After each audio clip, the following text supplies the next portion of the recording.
Okay, hello guys, good morning. So, andito na naman po ako para mag-share sa inyo ng konting knowledge about sa trading.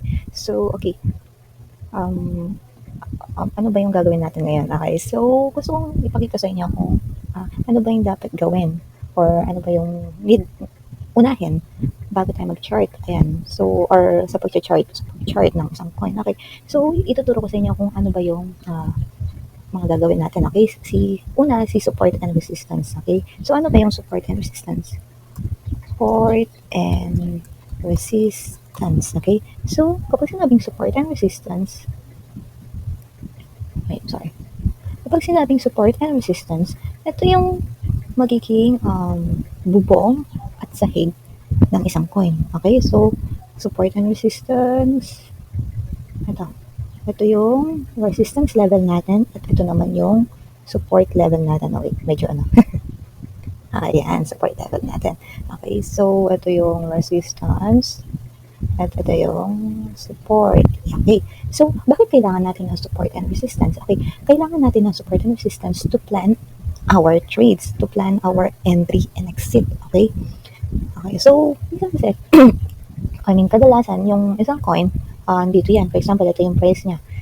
Mangat, tapos bababa. Tapos, angat ulit. Tapos, mauuntog ulit siya. Bababa. Okay? So, the meaning to say, meron siyang resistance sa taas.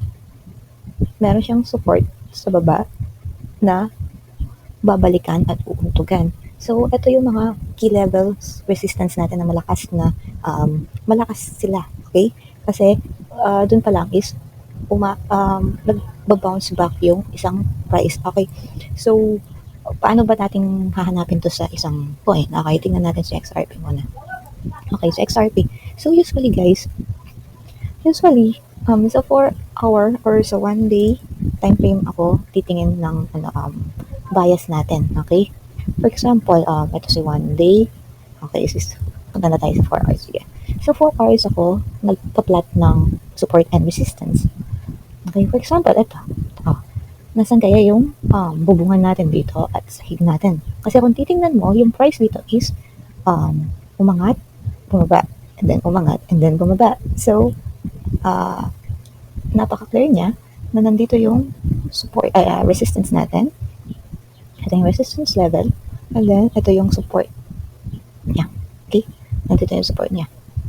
Yan, tapos, ito, layo, no? Pero pwede natin ilagay sa pinaka recent na ginawang support niya.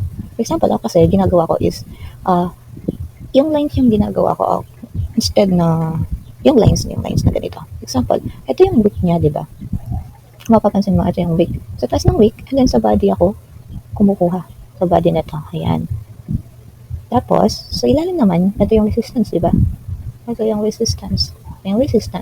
Tapos, ito naman is, nasan ba yung recent niya? Ito yung recent. Kung ito yung papapansin mo, ito, sa body nito, ito yung kukuhanin ko sa tuktok ng wick niya. So, ito yung magiging support natin. Yan. So, kung titingnan natin, tingnan mo yung price niya. Angat, baba, pwede siyang umangat ulit at pwede siyang bumaba dito. So, ibig sabihin, kapag ito bumaba dito, malakas na resistance din ito. Okay? So, ayan, ganun tayo kumukuha ng, naghahanap ng support and resistance level niya. Okay? So, yun lang guys. Thank you. Sana may nagets kayo kahit paano. Ay, thank you. Thank you so much guys. Bye.